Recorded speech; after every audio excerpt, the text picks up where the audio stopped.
जब सूरज हुआ अस्त तो अंडा और ठेला हुआ मस्त। हाँ, ये गांव में हमरा से बड़ा विद्वान केहू नहीं खे। एगो बात बताओ, तोरा इतना पियला के बाद इतना ज्ञान तरकीब कहाँ से हो जाला? अब कहीं अकुल पंडित सुन ललन तो सब गजब हो जाये। गुरुजी गजब हो ही ना, गजब हो गईल। गुरुजी मंत्र मारे तब भस्म हो जावे लगिन।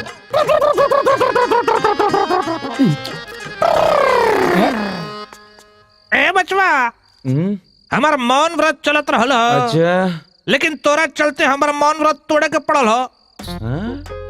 एगो बात बताओ, हमारा से बड़ा विद्वान गांव में कौन पैदा हो गइल रे? अब हम पैदा हो गए नहीं। ते पैदा हो गइले। हाँ। अब मान ले तोरा से बड़ा विद्वान साबित हो गए नहीं तो अब राउर जूता और हमार सर। अच्छा, कहीं हम विद्वान साबित हो गए नहीं तो हमार जूता पंडित जी राउर सर। मंजूर बा। बचवा हेने आओ। गुरुजी पंडित हम ही के तेरे अपने के हाँ, एक एक कहल जाला चेला। ए चल सवाल पूछ। पहला सवाल, हाँ।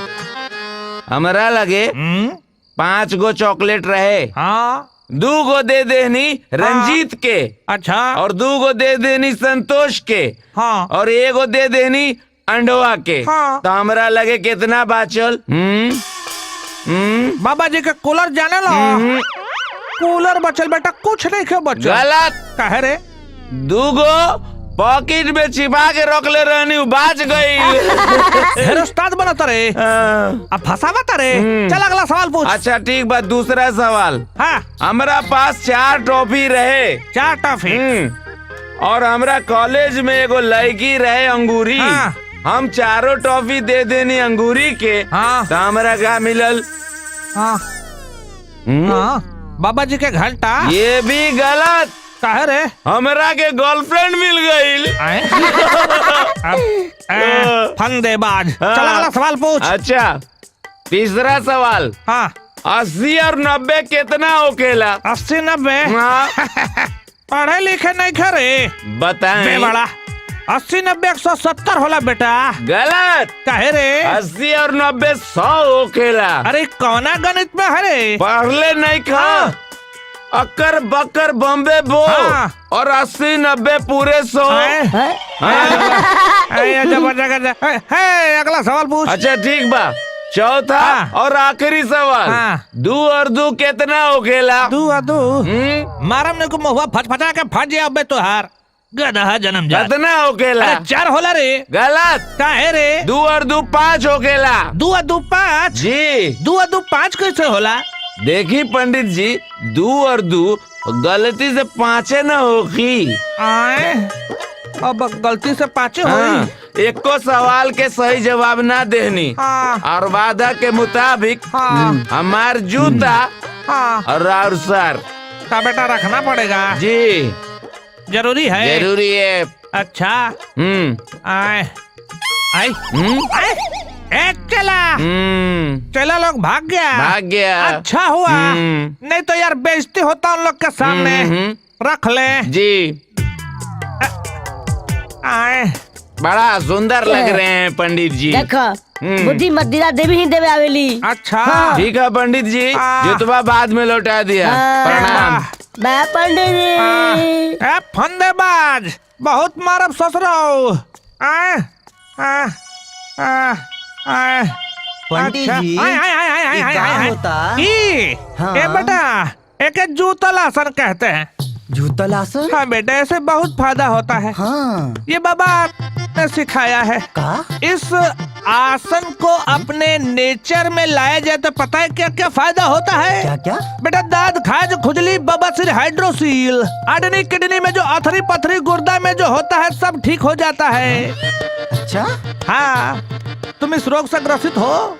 हाँ। लो बेटा, इसको रखो, आँख बंद करो, घाचा घाच सांस खींचो नाभि से, भक भक मारो, भक भक। हाँ, मारते रहो, मारते रहो।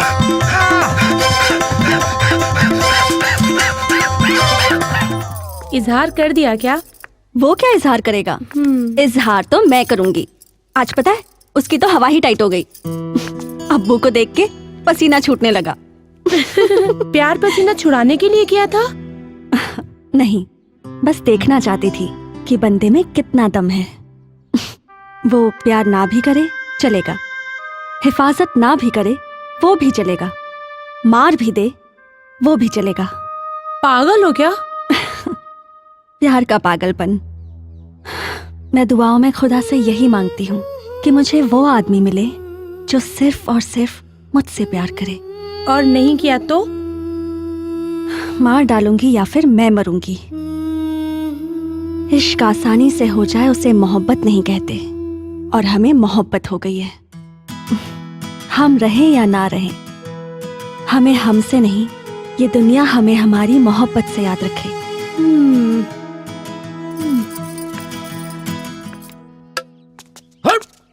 हट, तोरा से ना हुई। हैं? ले हम खेलता नहीं, देख कैसे खेल जला। ले मार।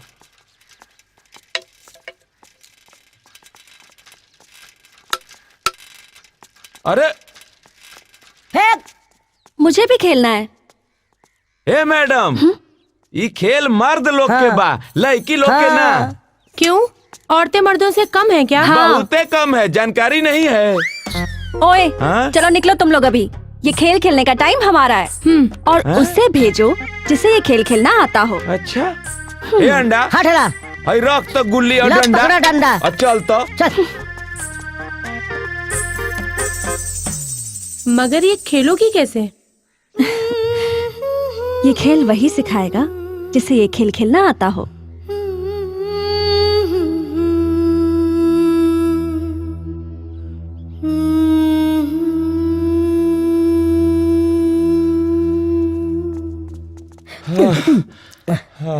का है यहाँ पता नहीं तो नहीं किसा? अरे भौजी गुल्ली डंडा छीन लियो। वाह, हमारी चीज कभी छीनिए नहीं खी सकत। अरे वो तो कहत रहली कि औरत मर्द से बड़ा हो खेली। औरत मर्द के फर्क समय बता देवेला। हैं? औरत कितनो गुस्सा में हुई तो का हो गइल, समझावल मर्दे से जाई ना, तू दोनों पागल से ना।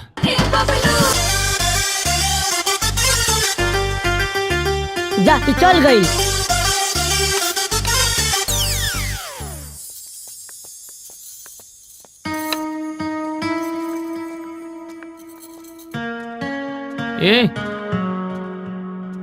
ये खेल औरतों का नहीं मर्दों का है।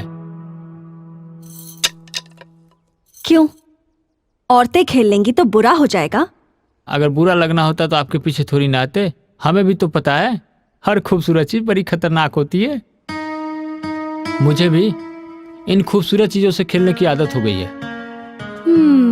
मैं हूं ना, जाओ मैं सिखाता हूं आपको गुल्ली डंडा।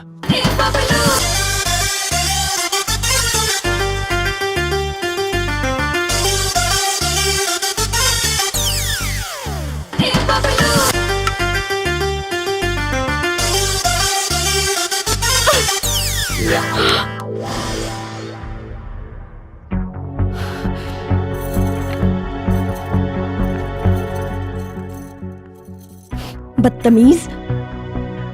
मर्द अगर सोच लेना तो औरत का मर्द होने का पता चल जाएगा, क्योंकि औरत उसे 9 महीने पेट में रख के फिर जन्म देती है, और मर्द होने की पहचान भी वहीं देती है।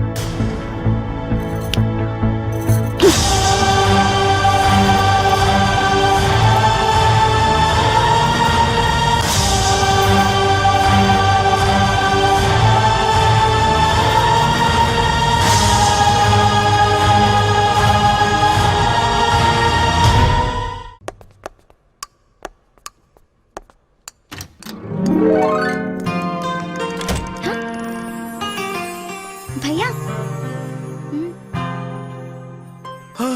हाय आरती। ओ हाय दीपक। इनसे मिला, ये हमार छोट बहन सोना है। हाय हाय सोना, तोहार नाम बहुत अच्छा बा। तोरो नाम भी बहुत प्यारा बा। तू टेनिस खेले आयल बाड़ू का? हाँ। अरे वाह। तू भैया के साथ खेला ना, हम खेल खेल के थक